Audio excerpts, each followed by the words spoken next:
শীতকাল মানেই ভীষণ বোরিং একটা ওয়েদার আমার কাছে মনে হয়।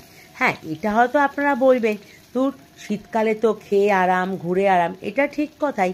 কিন্তু গরমকালের ওই আকাশে যে রোদটা ঝলমল করে, ওটাই যেন আমার বেশি ভালো লাগে।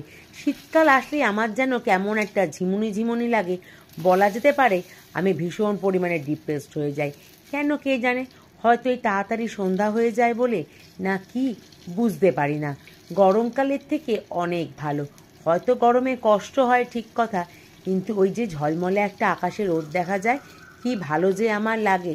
যাই হোক, শীত গ্রীষ্মকে বাদ দিলে আমার কাছে কিন্তু ভোট সবথেকে বেশি পায় হচ্ছে বর্ষাকালটা। কখনো ঠান্ডা, কখনো গরম, বেশ মজাদার একটা সিজন।